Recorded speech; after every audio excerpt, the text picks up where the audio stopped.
Bonsoir les amis, alors j'espère que vous allez bien. Alors avant de commencer cette conversation d'un soir, c'est un pouce, vous abonner si ce n'est pas déjà fait, et je remercie ceux qui se sont déjà abonnés, et un commentaire, ça motive à continuer, et partagez aussi les vidéos. Il y a certainement des personnes que vous connaissez et dans votre entourage qui ont besoin d'entendre des mots réconfortants. Alors ce soir, de quoi vais-je vous parler? Comme à l'accoutumée, c'est des vidéos d'impro. Et là, ce soir, j'ai simplement envie que vous vous rappeliez que vous avez forcément toutes les ressources nécessaires au moment, à l'instant T, là où je vous parle, là où vous êtes là. Si vous êtes devant cette vidéo, vous pouvez, vous savez, vous toucher comme ça, voir que prendre conscience de votre corps physique. Ça permet aussi de prendre conscience de son corps mental et son corps énergétique. C'est vous rappeler que quel que soit l'endroit où vous allez vous trouver, vous êtes toujours au même endroit, c'est-à-dire à l'intérieur de vous. Ça peut paraître euh, bête comme ça, mais c'est tellement simple. Et ce qu'il y a de simple, c'est ce qui va nous permettre finalement d'être libérés de l'extérieur qui, lui, est compliqué. L'extérieur pardon, est compliqué pour justement révéler ce qu'il y a de plus simple à l'intérieur de nous. Comme je vous l'ai déjà dit, si je pense que je suis quelqu'un souvent on entend gens, je suis pas beau, je suis pas belle, bah, si je pense que je suis moche, bah, je vais être malheureux. C'est pas forcément une réponse satisfaisante. Donc je la garde pas cette réponse. Donc c'est l'idée, ça va être à chaque fois de prendre conscience que tout ce qui se passe, qui est vrai, c'est ce qui se passe à l'intérieur de nous. Donc on va systématiquement, à chaque fois qu'on va être confronté à une nouvelle expérience, je dis bien expérience, c'est pas drame, hein, qu'on soit bien d'accord, on va révéler des ressources. Alors, si on remplace les mots, c'est pas remplacer les mots pour être dans le déni. C'est-à-dire, si je remplace le mot échec par apprentissage, on va dire oui, mais Reza, tu es dans le déni de certaines choses, comme on pourrait penser que dire bah, si je crois en cette chose-là, par exemple, on va dire le diable, par exemple, comme, qui n'existe pas, mais oui, tu es dans le déni. Alors, pas du tout, c'est au contraire, c'est avoir compris que tout ce qui va être simple va me permettre de me sentir bien. Et c'est pas pour autant que je ne vais pas voir la réalité. La réalité, je la vois, sauf que j'ai compris qu'elle était là pour me permettre d'expérimenter. C'est-à-dire que si je rencontre des personnes qui vont être véhémentes à mon encontre, et ça, vous savez, dans la rue, ça arrive un coup de klaxon, quelqu'un un regard, vous ne savez pas pour qui, pourquoi, forcément que ça va peut-être nous impacter, nous faire réfléchir, et comment on va réagir. Et c'est surtout ça qui est important. C'est-à-dire que toutes ces expériences-là de pratique vont nous mettre en pratique. Parce que si on reste dans la théorie, vous savez ce qui se passe, ça se passe toujours bien en théorie. On est toujours le plus fort, le plus intelligent, on est le plus beau. Il n'y a qu'à entendre les conversations des fois dans les brasseries le midi où les gens ils racontent leur journée au boulot. Ils ont toujours sauvé quelqu'un, ils ont toujours fait plus que les autres, mieux que les autres. Alors que lorsque l'on est dans la pratique, bah, c'est là où ça change et c'est là où ça peut des fois faire mal parce que on se croit, on se croit ceci et cela et puis la réalité nous montre que ben non finalement il y a des choses encore à revoir. Mais si on tient compte et on a conscience qu'on a forcément les ressources en soi, on les a. On a beau dire, on a beau faire. Dès que vous vivez une expérience, c'est parce que vous avez les ressources. C'est qu'il y a quelque chose à comprendre. C'est pour ça que vous ne vivrez jamais les expériences. Et vous allez voir, vous allez dire, mais c'est bête, c'est ce qu'il dit, mais vous ne vivrez jamais l'expérience de la personne qui est assise à côté de vous. Ça peut être quelqu'un de très proche, comme vos parents, frères, sœurs, votre épouse, votre époux, vos enfants, vos propres enfants. Vous aurez beau être assis à côté d'eux, vous ne pourrez jamais savoir ce qu'il va ressentir dans sa propre expérience. C'est pour ça que l'idée, c'est les gens, pourquoi les gens souffrent à cause de, pourquoi ils souffrent, pardon, à cause de ça, parce qu'ils veulent toujours essayer de comprendre l'autre, se mettre à la place de l'autre. Ah bah moi, si j'étais à ta place, déjà fais ce que tu as à faire à la tienne. Mais on ne sera jamais à la place de l'autre, et si on pense que l'autre, il n'y arrivera pas, c'est qu'on doute de ses propres capacités. Chacun va vivre une expérience qui lui est propre, dont il a besoin, qu'il a au préalablement choisi.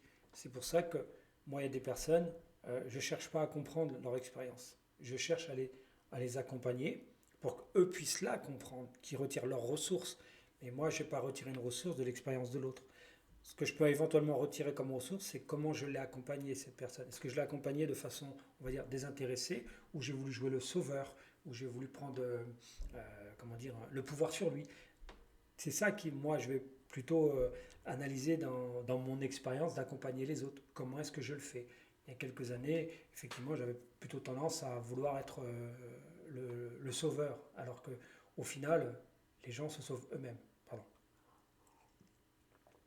Et c'est pour ça que, une fois qu'on a compris ça, si vous partez du principe en vous disant que je peux avancer, je peux vivre mes expériences, et je les remercie ces expériences parce qu'elles me font être la personne que je suis aujourd'hui. Vous allez voir que ça devient beaucoup plus facile. Et peu importe ce qui va arriver à l'avenir, que ce soit dans votre entourage direct ou indirect, beaucoup plus loin, rassurez-vous, cela permet simplement de vous guérir de quelque chose qui vous gêne. Lorsqu'une personne vous dit ça fait 3-4 hommes que je rencontre à suivre et ils boivent, bah oui, mais c'est quoi le point commun? C'est vous. Qu'est-ce que ça va sortir de cette expérience? Qu'est-ce qu'elle va vous ramener cette expérience? Une fois que vous avez compris que ça vous permet de vous guérir, lorsqu'on est guéri, on ne prend plus le traitement. Et si on continue de prendre le traitement, c'est qu'il y a quelque chose qui nous gêne. Et bien les expériences, ça va agir de la même manière. Ça veut dire que, je vais simplifier l'explication, c'est-à-dire que si je revis une situation, c'est que je ne suis pas guéri en réalité. Même on entend des gens qui disent souvent j'ai fait un travail sur moi, j'ai déjà travaillé ça. Déjà on ne fait pas un travail sur soi, on prend soin de soi. Beaucoup plus facile. Et ces gens-là pourtant ont l'impression d'avoir mais non mais j'ai fait le deuil, je lui ai pardonné, j'ai fait. Non. C'est le fait simplement de revoir, de revivre les expériences où on sait qu'on ne l'a pas complètement travaillé. Enfin travaillé, qu'on ne l'a pas complètement comprise. Donc une fois que vous avez compris ça, vous savez pertinemment que vous êtes sur la voie de la guérison. Et peu importe ce que vous êtes en train de faire, même là, en ce moment, à l'instant T, votre inconscient, lui, il est en train de faire le travail pour vous. C'est-à-dire que si vous êtes, comme je dis, arrivé dans ces recherches, on va dire spirituelles, développement personnel, tous ces trucs-là, c'est que vous recherchez quelque chose, mais à l'intérieur de vous. Effectivement, vous pouvez, des vidéos, certains livres vont vous apporter à un moment donné ou à un autre, mais c'est vous qui avez fait la démarche, c'est vous qui allez chercher les mots dans le livre qui va vous parler, ou les mots dans les vidéos que vous allez écouter. Vous allez voir. Une fois que vous avez compris que c'est vous qui vous alimentiez, que c'est vous la source, la ressource, que c'est votre chemin, c'est votre choix, vous allez voir que c'est beaucoup plus facile. Ça veut dire que finalement, vous faites tout de manière inconsciente. Ce qui aussi peut vous dire que ne cherchez pas à avoir confiance en vous, vous avez confiance en vous. La plus belle des confiances, c'est savoir que son inconscient fait le travail et que vous avez toutes les ressources. Et depuis que vous êtes né, votre inconscient, lui, il ne vous a jamais, jamais lâché. Jamais. Dans la pire des situations, il vous aura fait prendre, on va dire, la dernière des décisions, si c'est vraiment celle-là qui reste, sur des milliards et des milliards de décisions, la plus nulle des décisions, il apprendra vraiment si c'est la dernière des dernières. Ce qui prouve que bien, jusqu'à présent, si aujourd'hui vous êtes là, dans votre corps, assis, allongé, vous êtes à votre place. Vous êtes pleine de ressources, pleine d'énergie. Et si vous êtes là, c'est qu'aussi vous êtes pleine d'amour. Mais de l'amour pour vous. C'est ça qui est important. Il faut se soigner soi pour savoir comment on soigne les autres, sinon ça ne peut pas marcher. Les gens qui veulent être thérapeutes, mais qui sont dans les traumatismes profonds de l'enfance, je ne sais pas comment ils peuvent faire. Donc c'est pour ça que c'est très important de prendre conscience que vous êtes une source inépuisable d'énergie, d'intelligence, d'amour, de lumière. On est les 8 milliards sur la Terre, on est tous venus dans la même chose, faire la même chose, c'est-à-dire se guérir, évoluer, avancer. Et souvent on nous dit oui, moi je viens sur Terre pour être heureux, je suis venu chercher le bonheur. Mais on est venu chercher des expériences surtout. Et c'est ces expériences-là qui vont nous amener au bonheur. Mais le bonheur, c'est vague, c'est un peu flou comme concept. Ça veut dire quoi d'être heureux? Il y a des gens qui vont être heureux parce qu'ils ont une belle voiture, parce qu'ils se sont mariés, ou parce qu'ils ont un travail qui leur convient. Et il y a des gens qui ont même un travail qui leur convient, qui sont mariés qui ont une belle voiture et ils ne sont pas heureux. Donc le bonheur, c'est quelque chose, on pourrait dire effectivement d'abstrait. Par contre, le cerveau, lui, il aime les choses concrètes. Donc tout ce qu'on va vivre, c'est concret. Et c'est pour ça que les expériences, elles peuvent parfois paraître souvent, très souvent, douloureuse, parce qu'effectivement, si c'est pas concret, on va pas pouvoir en retirer un maximum. Si c'est quelque chose qui nous touche de loin, il faut reconnaître que ce qui se passe à l'autre bout de la planète, des fois, c'est ouais, bon, mais quand ça frappe à ta porte, oh là, ça devient chaud. Et ben c'est un peu ça l'idée, c'est-à-dire que plus on est touché par les émotions, plus ça se rapproche de nous, et plus on a quelque chose à dégager, à libérer. C'est pas de la maladie, on n'est pas des gens malades, On est des âmes qui viennent d'un monde, vous savez, l'au-delà, le paradis, vous l'appelez comme vous voulez, après c'est en fonction des croyances de chacun. On vient de ce monde de lumière, d'amour. Si on le quitte, ce monde-là, c'est bien pour trouver quelque chose qu'il n'y a pas de l'autre côté. De l'autre côté, il y a l'amour. Donc qu'est-ce qu'on vient chercher? C'est la connaissance de soi. Tout simplement parce que lorsqu'on est de l'autre côté, qu'on a beau se dire je suis entouré d'amour, et bah, si tu es entouré d'amour, comment tu peux savoir si toi tu es amour? Il n'y a pas d'expérience de ce côté-là, de l'autre côté. Alors qu'en venant sur la Terre, s'incarner, et ben c'est là où on va prendre conscience que tout n'est pas donné. C'est-à-dire qu'il y a des choses aussi qu'il va falloir, c'est pas acquérir, mais révéler à soi-même, et c'est ça qui est beau, c'est ça qui est important. Euh, on entend des fois des personnes qui disent je crois en Dieu, ben, la Bible, mais si la Bible n'avait pas été écrite, est-ce que tu croirais en Dieu? C'est les gens qui croient comme, qui vous disent je suis comme saint Thomas, je crois en ce que je vois. Ben oui, mais est-ce que saint Thomas tu l'as vu avant de te revendiquer de son précepte? Non. Donc tout ça, ça va être vraiment, c'est pour que ce soit intrinsèque, que ça vienne bien de nous. Moi, je suis content de mes révélations si elles viennent de moi. Si c'est quelqu'un qui me les donne, euh, ben, je me dis, zut, il m'a donné la réponse. Tu me donnes le résultat, comme on dit, ouais, t'as 20 sur 20, mais on m'a filé les réponses, ça m'intéresse pas, quoi. Pardon, c'est un peu l'idée, c'est pas, c'est un peu comme les phrases, le message de Yeshua. Et c'est vrai que son message il est beau, mais ça ne nous empêche pas de venir vivre l'expérience. Hein, la preuve, c'est qu'on est là, c'est on est bien. Moi, je suis devant la caméra, vous êtes derrière en train de regarder. Ben, on est bien là. Si on prend conscience de cet instant-là, et des fois vous faites ça, prenez conscience que c'est moi ça, qui suis-je? Oh là là. Hein, et vous rendrez compte que vous êtes beaucoup plus que ça, parce que ce que vous ressentez, c'est énorme. Vous pouvez même ressentir, vous vous rendez compte qu'on arrive à ressentir, même si je fais ça, je peux sentir le bout de mon ongle. C'est-à-dire qu'il y a une réelle perception, il y a quelque chose d'illimité, d'incroyable, d'irrationnel presque même. Et en faisant ça, vous allez prendre conscience que si vous avez à l'intérieur de vous ce qu'il y a de plus cher, c'est votre lumière intérieure, vivez-la, cette lumière. Laissez-la briller. Il y a, personne ne va briller plus ou moins que vous. C'est pas un concours. Et le problème des gens qui perdent confiance, c'est parce qu'ils font un concours avec les autres. Hein, lui, il a vendu 15 voitures, j'en ai vendu que 12, il est meilleur que moi. Non, non, il en a vendu 15, on a vendu 12, super. Tes 12 voitures, voilà, tu as fait 12 clients contents et ton patron il est content parce que tu en as vendu 12 quand même. Donc c'est comme ça qu'il faut voir les choses, c'est que on n'est pas là sur Terre, c'est pas un combat de coq, pour dire ça comme ça, mais c'est pas un challenge, c'est vraiment pour soi, et il n'y a pas de, ouais, il n'y a pas de critères, c'est simplement, c'est ce que toi, ton expérience, tu l'as appréhendé de façon positive ou négative. Si tu emploies des termes, ce que je disais tout à l'heure, ouais, c'est encore un échec, bah, tu vas souffrir, tu vas être malheureux. Et puis là, ça, c'est juste le sésame pour revenir t'incarner des dizaines et des dizaines, voire des milliers de fois, hein, parce que c'est vraiment la perception qui fait qu'on se réincarne ou pas. C'est ce qu'on va déterminer sur soi qui va faire qu'on se réincarne ou pas. C'est pas quelqu'un, il n'y a pas un juge de l'autre côté qui va dire bah tiens Reza, dans ta vie tu as fait ci et ça, c'est pas bien, tu vas revenir. Euh, Excuse-moi, t'es qui pour dire ça, toi? D'accord? C'est moi qui ai vécu l'expérience, c'est moi qui sais, mon expérience. Et même si toi, tu es venu avant t'incarner sur la Terre, mais que tu t'y incarnes plus, tu sais pas ce que moi j'ai vécu, comment j'ai ressenti les choses. D'accord? Donc c'est ça qui est important, c'est que c'est votre façon de vous appréhender qui va faire que vous allez vous réincarner ou pas. C'est aussi simple que ça. C'est-à-dire que si vous voulez être le vilain petit canard ou la victime, il y a une probabilité, il y a, il y a des risques que vous reveniez vous réincarner, mais dans la souffrance. Alors que si vous prenez conscience que ce que vous avez vécu, c'est quelque chose de merveilleux, que vous n'avez jamais raté, mais que vous êtes en train d'apprendre, et que vous allez recommencer s'il faut, peu importe, on peut recommencer 10, 20, 100 fois. Alors, le temps n'existe pas, donc on va. C'est pour ça qu'ils se mettent la pression sur je vais réussir. Non, cherchez pas à réussir, cherchez, faites, c'est tout. C'est ce qui est fait n'est plus à faire. C'est ça qui est incroyable. C'est lorsque vous avez compris que même les injonctions qu'on vous fait souvent, c'est oui, faut penser positif, faut penser positif, merci, quoi.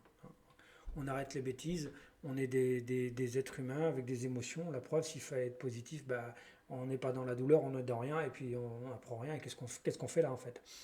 Si on est bien là, c'est parce qu'on a des émotions à ressentir, on a des choses à exhorter. tristesse, colère, peu importe, ou peut-être même des expériences des vies antérieures. J'en parlerai dans une vidéo sur l'hypnose régressive, les vies antérieures. Moi, je vous en parle un petit peu. C'est-à-dire qu'on peut, avec l'hypnose, on peut retourner dans ses vies antérieures, on peut aller visualiser ses vies antérieures, les ressentir, remonter des problématiques. Ça se trouve dans une vie. Moi, sur le prochain livre que je suis en train d'écrire là, je suis en train de mettre des cas d'hypnose régressive de gens que j'ai eus qui avaient des pathologies dans cette vie présente, actuelle, et on a trouvé la cause dans une vie antérieure il y a 100, 200, 300, 800 ans. D'accord. Là, par contre, pour les vies antérieures, l'hypnose spirituelle, il faut une ouverture d'esprit. Hein. Parce que des fois, les gens vont se bloquer à cause de ça. Ils vont dire, Marisa, ce que je suis en train de voir, c'est vrai, c'est pas vrai. Je suis en train de mentaliser, je suis en train de créer. Non, non, non. On ne mentalise pas une histoire complète avec les lieux, les prénoms et tout ce que. Non, non. Alors, il faut écrire des scénarios pour le cinéma à ce moment-là. Mais rassurez-vous, on fera une vidéo sur l'hypnose spirituelle plus tard. Pour en venir à ce qui se passe à l'intérieur de vous, faites très attention à ça, c'est ce qu'il y a de plus important. C'est pour ça que ça fait très très mal. C'est parce que parfois on ne fait pas attention à ce qui se passe à l'intérieur de nous. C'est que t'as mal, ah oui, là j'ai mal. Ah oui, bah, qu'est-ce qui se passe? Bah oui, voilà, qu'est-ce qui se passe? Pourquoi est-ce que j'ai mal? C'est pour ça que la souffrance, plus la souffrance est grande, et plus c'est pour nous avertir. Vous savez, c'est un peu comme le voyant au début, quand on voit la météo qui vous prévient les tempêtes, là, c'est jaune, bleu, orange, rouge, très rouge. Bah, c'est un peu ça l'idée. C'est-à-dire que, oh là, j'arrive dans le rouge, qu'est-ce qui se passe? Oui, qu'est-ce qui se passe? Pourquoi j'en suis arrivé jusque-là? Pourquoi j'ai supporté la souffrance jusqu'au rouge? Ben, c'est parce qu'il y a quelque chose d'émotionnel qui est en moi. Quelque chose que je ne veux peut-être pas voir, qui me gêne. Mais rassurez-vous, tout ce qui est à l'intérieur de vous, vous pouvez le voir, vous pouvez le ressortir. L'idée va être là, c'est de s'autoriser à libérer l'émotion. Ça peut être par le rire ou les larmes. Il y a des gens qui rigolent beaucoup, beaucoup, beaucoup. Je n'ai pas fait exprès. Non. Les gens qui rigolent beaucoup, mais en fait, ce sont des gens qui souffrent parce qu'ils exhortent leur mal-être ils exultent par le rire en fait. Donc, l'idée, ça va être d'accepter tout ce qu'il y a à l'intérieur de nous, de le vivre, de le comprendre et surtout de l'accepter. C'est pas parce que vous avez mal pensé une fois que vous êtes une mauvaise personne. C'est pas parce que vous n'avez pas donné une pièce à quelqu'un qui fait la manche dans la rue que vous êtes une mauvaise personne. C'est pas parce que vous n'avez pas rendu service une fois que vous êtes une mauvaise personne. C'est peut-être même l'inverse d'ailleurs. Parce que vous l'avez pas fait, parce que vous n'aviez pas envie, ça n'aurait pas été du tout sincère que celui qui va le faire pour qu'on le voit le faire et qui attend des remerciements. Vous voyez, donc ça c'est une mauvaise personne. Donc l'idée, lorsque vous allez vous respecter, à la limite, c'est même, je vais peut-être un peu être dur, mais enfin pas dur, mais un peu fort, c'est vous obéir en fait. Je m'obéis, c'est-à-dire que j'ai pas envie, je fais pas. Voilà, mais je m'obéis. Et croyez-moi que c'est très très très satisfaisant. Et oui, que de faire quelque chose qu'on n'a pas envie de faire. Franchement, quelqu'un qui vous demande souvent, pour les costauds, ils doivent entendre ça, ils doivent entendre souvent ça, les costauds. Samedi, tu fais rien, j'ai un déménagement. Je suis sûr que vous dites ouais. Et toi, bah ouais, non, je vais t'aider. Il peut se laver tout seul, sa machine à laver, il m'embête lui. Il prend un diable et puis il se débrouille quoi. Mais oui, ben voilà, l'idée elle est là, c'est que. Mais si je m'écoute et que je me respecte, je dis ben non, là samedi, non. Pourquoi? Bah non. Il n'y a pas de pourquoi, il n'y a pas à être désolé, il n'y a pas à se justifier, c'est non. Voilà, tout simplement. C'est pas de l'égoïsme, c'est pas de la méchanceté, c'est l'inverse, c'est être respectueux vis-à-vis de soi. Et quand on est respectueux vis-à-vis de soi, on peut être que respectueux vis-à-vis des autres parce qu'on sait faire et on sait ce que ça fait. Si je me respecte, je sais ce que ça fait pour l'autre que je respecte, ce qu'il va ressentir, puisque je le ressens pour moi-même. Bah, si vous le faites, et vous allez voir que vous dites, bah ouais, finalement, il y a des fois, j'ai pas trop envie de le faire et je regrette un peu. L'idée, c'est, comme on dit souvent, les mots, c'est répétitif. On a l'impression de ressasser. Mais c'est normal, puisqu'on ne va pas réinventer des mots, puisque les expériences seront toujours les mêmes, les émotions seront toujours les mêmes. On aura beau changer les mots, inventer des techniques, des thérapies, des termes, ça ne changera strictement rien à l'affaire. Prenez l'exemple quand on dit magnétiseur. Moi, je prétends pratiquer le magnétisme. Donc, je magnétise. Mais je ne suis pas magnétiseur, je pratique le magnétisme. Il y en a qui vont dire qu'ils sont énergéticiens, ils vont dire des mots comme ça. Je dis, mais ça ne change rien à l'affaire, ça. Ça ne change rien à l'affaire. Donc, même les nouvelles thérapies, les termes, ça ne change rien. On aura toujours affaire à des personnes qui seront dans l'émotion, quoi qu'il arrive. C'est que ce soit professionnel, matériel, sentimental, on est dans l'émotionnel, quoi qu'il arrive. Une fois qu'on a compris ça, qu'il faut s'occuper de l'émotion de la personne, ça va. Et l'émotion, ce qui peut des fois amplifier l'émotion, ce sont les croyances. Les croyances qu'on nous inculque depuis l'enfance. Hein. C'est pas, vous savez, dans des familles, on va vous dire qu'effectivement, quand tu meurs, il n'y a rien, basta, c'est fini. Puis dans d'autres familles, bah, écoute, il y a l'au-delà, il y a le paradis. Voilà, tu as des gens, ben, on s'aperçoit qu'ils vont grandir avec une ouverture d'esprit qui est déjà là, présente, mais qui l'ont aussi préparée avant de s'incarner en choisissant leurs parents. Et c'est aussi ça, tiens, ça, c'est pas évident aussi à comprendre. Ça. Les gens vont dire, mais pourquoi j'ai choisi mes parents? Attends, les parents, ils n'étaient pas rigolos. Mais parce que tu avais besoin d'avoir des parents qui n'étaient pas rigolos, c'est tout. S'ils avaient été rigolos, bah toi, aujourd'hui, peut-être que tu seras en train de chouiner tout le temps, à être un assisté, alors que tu as dû te débrouiller jeune et révéler tes ressources, tes capacités très jeunes. Et ce qui fait qu'aujourd'hui, tu es un adulte résilient, persévérant, et maintenant, bah, tu sais faire face aux situations parce que tu as remonté des ressources. Et c'est en ça qu'on peut remercier à nos parents, ceux qui sont passés avant nous, nos familles qui nous permettent de révéler ben, ce qu'on a de mieux en nous. Quoi. C'est pour ça que c'est un travail, c'est un partenariat avec les familles d'âme. Mais tout ça, vous le savez, et je vous le répète à chaque fois. Vous ne pourrez pas dire, bah Reza, tu ne me l'avais pas dit. Je vous l'ai dit, c'est toujours à l'intérieur de vous que ça se passe. Les mots que vous recevez, que vous acceptez, c'est parce qu'ils sont déjà à l'intérieur de vous. L'énergie qu'on peut même vous insuffler par l'imposition des mains, si elle rentre à l'intérieur de vous, c'est parce que vous l'acceptez. Donc c'est bien vous qui faites le travail. Mais est-ce que vous vous êtes remercié de ça? Est-ce que vous vous remerciez de prendre soin de vous? Est-ce que des fois, le matin, vous vous dites merci d'être là? Merci de m'être incarné, de pouvoir vivre ces expériences. Vous le faites ou pas? Hein? Oui, bah parce que les gens ne se remercient pas. Ils vont penser à remercier la terre entière, Dieu, tout ce que vous voulez. Mais en fait, Dieu, tu dis merci à lui. Il va dire, t'es gentil, mais commence par te remercier toi, quoi.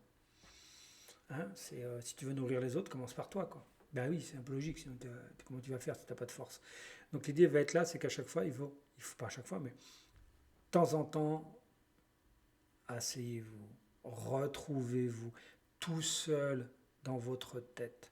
Et vous verrez que dans votre tête, ben c'est calme, c'est agréable, c'est doux. Ben oui, si vous pensez qu'à vous, pensez pas aux autres, hein, pensez pas à votre mari, à votre femme, à vos enfants. Non, simplement vous. Vous vous asseyez et dites, tiens, qu'est-ce qui se passe? Je peux me retrouver tout seul. Tiens, allez, c'est pas prévu, mais comme à chaque fois c'est de l'impro de toute façon, on va, on va le faire. Allez, je compte jusqu'à 3 et à 3 on ferme les yeux. Un, 2, 3. Allez-y, fermez les yeux.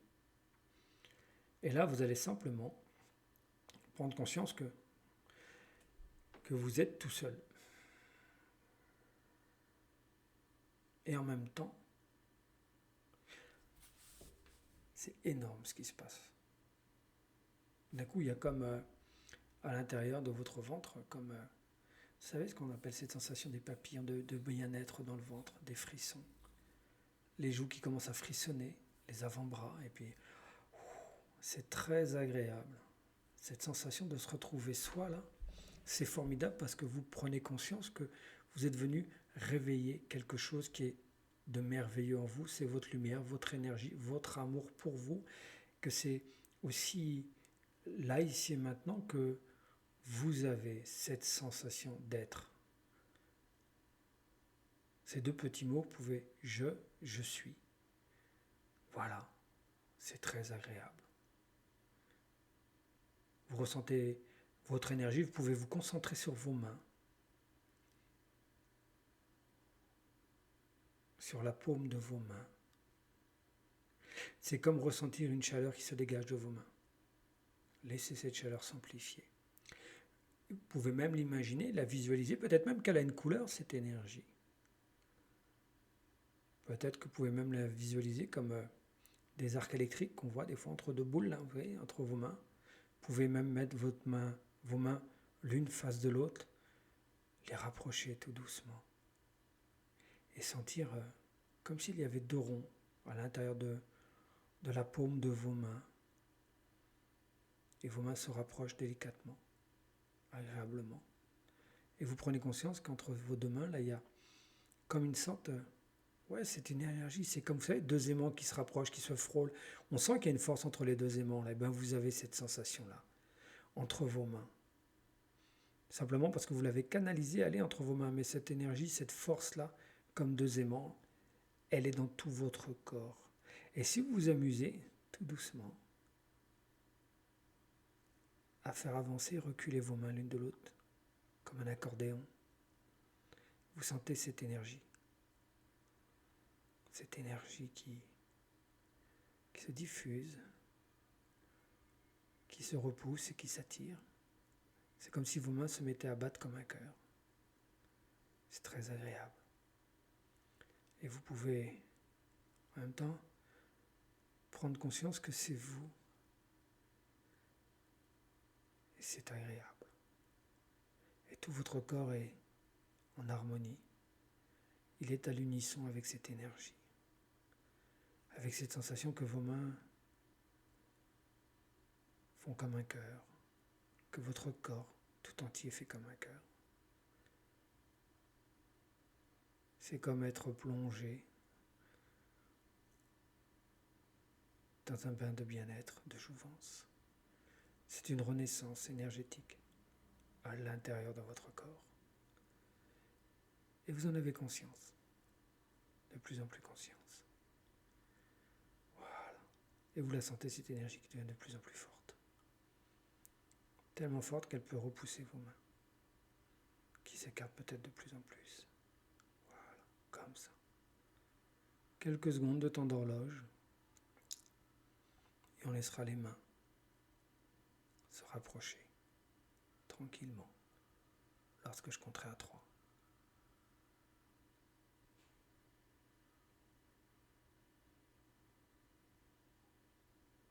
1, 2 et 3, tranquillement. Très bien, vous laissez simplement vos mains se rapprocher. Comme pour sceller un accord, c'est un acte d'amour entre le physique et le mental. Le physique et l'énergétique. Le physique et l'émotionnel. Voilà. Et tout simplement, lorsque vos deux mains se touchent comme ça, vous pouvez descendre encore un peu plus profondément, agréablement. À tel point que vous pouvez ressentir jusqu'au bout de vos orteils cette énergie qui circule harmonieusement. Voilà, très bien. C'est aussi avoir cette sensation d'avoir déjà vécu ça, de vous connaître. C'est vous dire aussi que ce n'est que le début et qu'à partir d'ici et maintenant, vous allez continuer à avancer afin de vous retrouver tel que vous avez été créé, un être de lumière, fait d'amour, de partage. Alors on va pouvoir tranquillement, lorsque vous serez rechargé complètement, totalement, pouvoir rouvrir les yeux afin de continuer cette conversation entre nous. Pour que vous puissiez ouvrir les yeux, je compterai jusqu'à 3. Vous allez revenir, voilà, comme ça, avec un grand soupir, une grande inspiration, en vous disant, ça y est, c'est fait. 1, 2, et 3. Voilà, c'est petit aparté là pour permettre simplement de prendre conscience que vous pouvez à n'importe quel moment de la journée prendre soin de vous, que vous savez le faire, hein. La preuve, vous venez de le faire. Voilà. Donc, je vais vous laisser. Alors, soit vous allez vous reposer, recommencer, puisque vous savez faire, hein, je vous rappelle, vous savez le faire. Un commentaire, un petit pouce, vous abonner pour ceux qui ne le sont pas. Et vous pouvez aussi, j'allais oublier, retrouver mes livres sur Amazon en format numérique. Sur ce, je vous dis bonne soirée et à la prochaine vidéo. Au revoir.